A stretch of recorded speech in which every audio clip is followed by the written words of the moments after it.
Who are these two curious blondes and what are they aiming for? Stay tuned.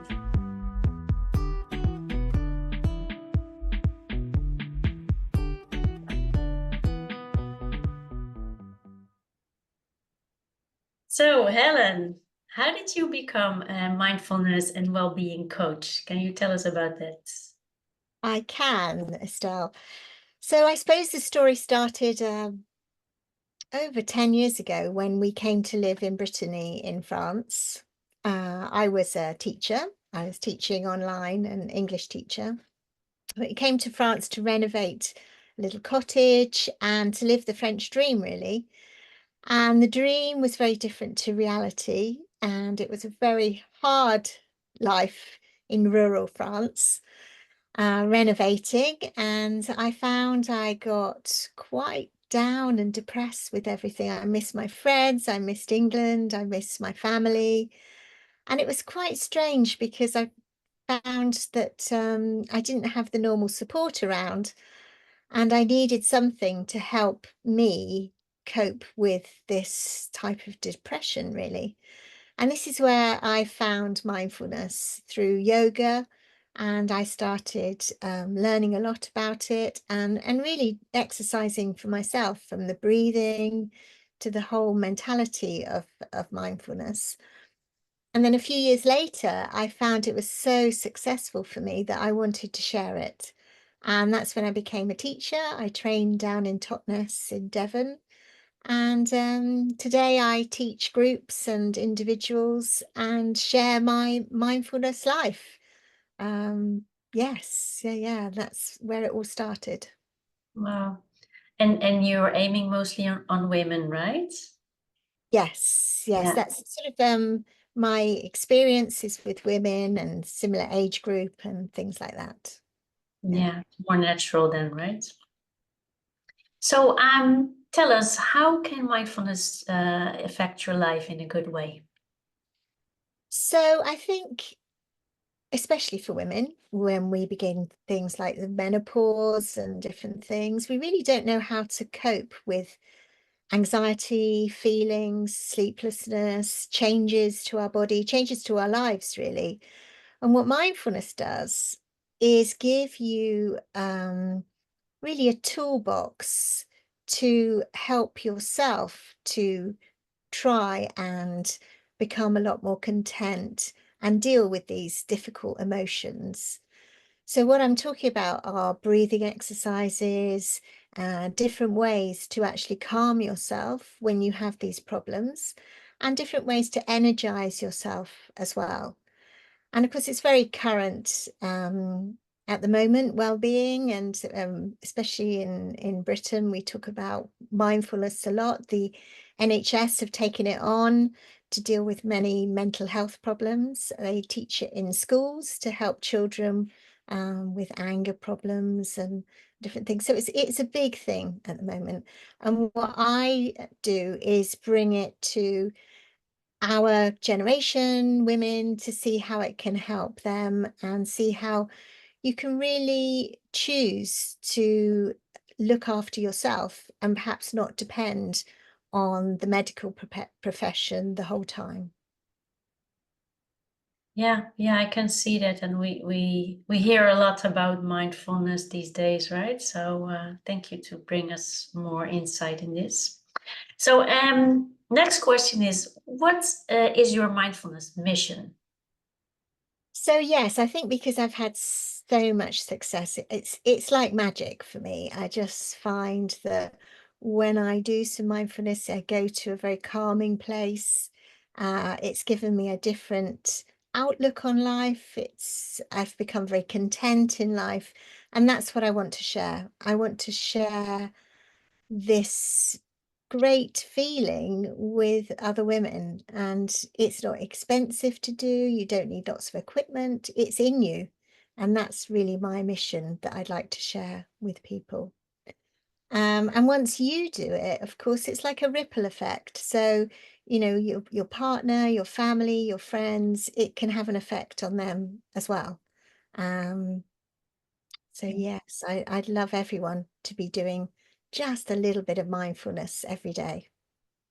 Yeah. Stopping in this red race that we're living, right? And this Yeah, yeah, busy. yeah. Thank you. And what about you, Estelle? So how did you become an embodiment coach? Yeah, well, let's start with explaining what embodiment coaching is, because I think for a lot of it's still vague. So in embodiment coaching, we use the body as a way of inquiry to get more answers, because the body has an own language in itself. And also to as a way out to reinforce some specific powers that you need to change a specific habit, or maybe your whole life.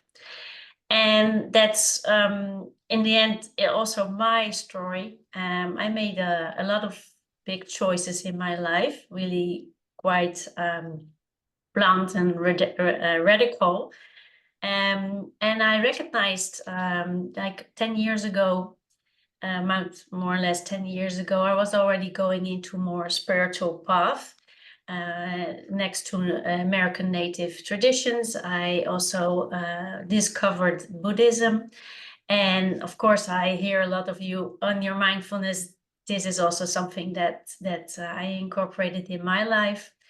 And as a background of a physical therapist, I always used my body to check in. And more on a certain point in my life, I recognized that I was not really happy, that I was living a life that was not really true to me. And I decided to change that radically. And in a way, I chose for nomadic life for a while, cutting all sort of cords that I had, like a detachment in the Buddhism.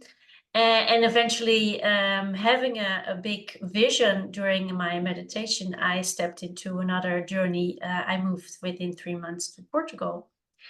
And that said, that gave me more and more this information that we're having this big knowledge inside of us, in our body, in our soul, or wherever it hosts. It is this knowledge that we, as women, I saw more and more around me, that we not acknowledge ourselves. So we don't use that information, or we are reluctant to do that. And it's a pity, because I think there lies a big knowledge, a big help of living a full and truthful life.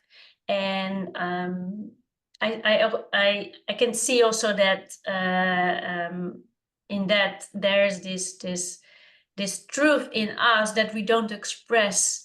And in women, I can see that more prevalent than in men in generally. And I think because life is still judged by a sort of lens through to male perspectives, and we are different. And this part of difference, this feminine energy, this power, I try to help women to find that, and to see that that power, and to act upon it. That's great. Yes, yeah. And you've kind of explained to me a bit about embodiment, but can you explain a bit more about it for how people, or how women can learn embodiment?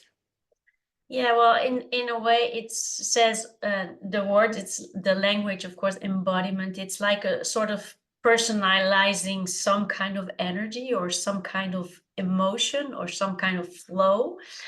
And that is very helpful as a guide to our lives, because usually we tend to be very much minded in our head. Yes. And we forget we have a whole big body underneath there. And this body is really amazing in finding what is needed for us, as the physical, but also mentally, and also emotionally, and of course spiritually. So connecting to that body is the key in embodiment. And there are many different ways, also in Buddhism, also in Native American traditions. But yes, it's really connecting to that we usually forget, and there lies a lot of insight and a lot of desire also to express, like these powers that we have that are, we don't just not acknowledge, and it can be so helpful to feel this more vibrant and alive and free way of living. Yes. So what is your embodiment mission? Yeah, well, my biggest goal is that every men and women, but I also aim more for women, to feel free and to express what is alive. So that's my bigger mission. And I think that, as you said, this ripple effect, if we do that more, and of course in a loving way, I'm not saying that we need to shout out everything. So it's also about containing that and guiding that in a way that is loving for ourselves and our environment.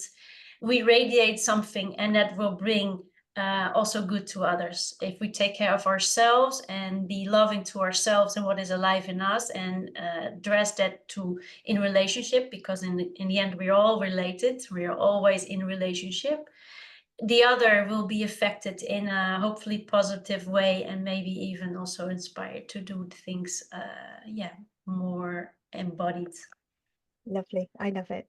Well, Estèl and I met some time ago in a little tiny village just north of Seville. We were doing called The Break. It was a big what was it? It was kind of a female entrepreneurship, and European funded yeah, entrepreneurship for yeah. like more than 1,000 women, right? Yes, it was fantastic. And we quickly became friends and quickly realized that we had a common goal between us. And so hopefully that's our little introduction, and we will do some more next time. So Yes, we'll dive into all these subjects that are alive in us, Helen absolutely. and me, but probably also in you.